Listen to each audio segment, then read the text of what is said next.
আলাইকুম রহমতুল্লাহ বারাকাতু বিসমিল্লাহ আলহামদুলিল্লাহ ওয়াসসালাতু ওয়াসসালামু আলা রাসূলিল্লাহ ওয়া বা'দ। ত্রাণ বিতরণের নামে আমেরিকা নতুন ষড়যন্ত্র করছে মাজলুম ফিলিস্তিনিদের উপর। আসলে ষড়যন্ত্রের জাল যত বেশি ছিন্ন করবে তারা, যত বেশি বিস্তার ঘটবে, তত বেশি আপনি নিশ্চিত হয়ে থাকেন আল্লাহ তাআলার পক্ষ থেকে বিজয় আসবে। আমি অনেক আলোচনায় বলেছি, বর্তমান পৃথিবীর মুসলিম যারা লিডার আছেন তারা এখন 4 আঙ্গুল দেখান। এর অর্থ হচ্ছে নাসরুম মিনাল্লাহি ওয়া ফাতহুন করিব। এর অর্থ হচ্ছে এই সাহায্য আল্লাহর পক্ষ থেকে আসবে। নাসরুন সাহায্য, মিনাল্লাহি আল্লাহর পক্ষ থেকে, ওয়া ফাতহুন করিব নিশ্চিত বিজয়, একেবারে করিব মানে নিকটবর্তী। মুসলমানদের জন্য এখন সারা পৃথিবীর অবস্থা এমন, নবী আলাইহিস সালাতু ওয়াস সালাম বলছেন কিয়ামতের আগে একটা সময় আসবে, ওয়ায়াকুনুল ইসলামু গরীবা, ইসলাম হবে সবচেয়ে দুর্বল, সবচেয়ে মাজলুমদের ধর্ম হবে ইসলাম।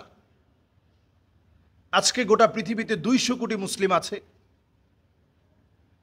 এই 200 কোটির কাছাকাছি মুসলিম, 180 কোটি ধরেন, এর মধ্যে 2 কোটি মুসলিম মার খাচ্ছে। 20 কোটি মুসলমানের ঘরের মধ্যে খাবার নেই। মুসলমানদের এমন দৃশ্য এখন আমরা দেখছি, মুসলমানদের পেট পিঠের সঙ্গে লেগে গিয়েছে। নবীজি বলছেন হাত্তা তুরাল আরদু দামান, সারা দুনিয়ার মধ্যে তোমরা দেখবে যে মুসলমানের রক্ত এদিক সেদিক পড়ে আছে। আজকে সেই সময় চলে আসছে যে আমরা দেখছি মুসলমানদের রক্ত চতুর্দিকে ছড়িয়ে আছে। বড় ভয়াবহ সময়। ঠিক এই সময়ে কখনো মুসলমানদেরকে ত্রাণের নাম করে ধোঁকা দেওয়া হবে, কখনো মুসলমানদের বন্ধু সাজার চেষ্টা করবে। নবীজি সাল্লাল্লাহু আলাইহি সাল্লাম হাদিসের মধ্যে সতর্ক করেছেন।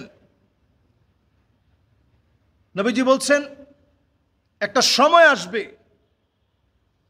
যেই সময়ে তোমরা দেখবা খ্রিস্টানরা তোমাদের সঙ্গে চুক্তি করবে, ফায়াকদিরুন, এই চুক্তি টিকবে না। তারা কখনো খাবার দেওয়ার নাম করে চুক্তি করবে, তারা কখনো আমাদেরকে সহযোগিতা করার নাম করে চুক্তি করবে, কখনো জাতিসংঘের মানবাধিকার সংস্থা খোলার নাম করে সহযোগিতা করার রূপ নিবে। এইভাবে করে আমাদের সহযোগিতার নাম করে তারা আমাদের দিকে হাত বাড়াবে। নবীজি বলছেন ফায়াকদিরুন, অতঃপর তারা ভঙ্গ করবে, যা চুক্তি করেছিল ওই চুক্তির বিপরীত কাজ তারা করবে। এরপর আল্লাহ রাব্বুল আলামিন তাদেরকে পাকড়াও করবেন, আযাব দিয়ে আল্লাহ রাব্বুল আলামিন ধরে ফেলবেন। আমি স্বচক্ষে যেন দেখছি সারা দুনিয়াতে মুসলমানদের সঙ্গে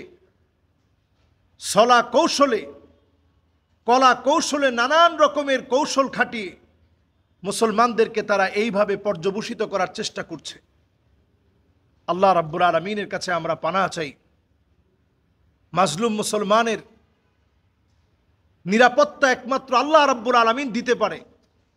সংখ্যা কখনো মুসলমানদেরকে বিজয় দিতে পারে না, অস্ত্র শস্ত্র কখনো মুসলমানদেরকে বিজয় দিতে পারে না। মুসলমানদের বিজয় একমাত্র ঈমানি হিম্মতের কারণে আসবে। বাতিল পর্যবসিত হবে মুসলমানদের সামনে যদি ঈমানি হিম্মতকে আমরা বৃদ্ধি করতে পারি। এটা খুব অল্প সময়ের ভিতরে আসবে। নবীজি সাল্লাল্লাহু আলাইহি সাল্লাম হাদিসের ভিতরে বলে গেছেন মুসলমানদের বিজয়ের সময়টা খুব অল্প সময়ের ভিতরে আসবে।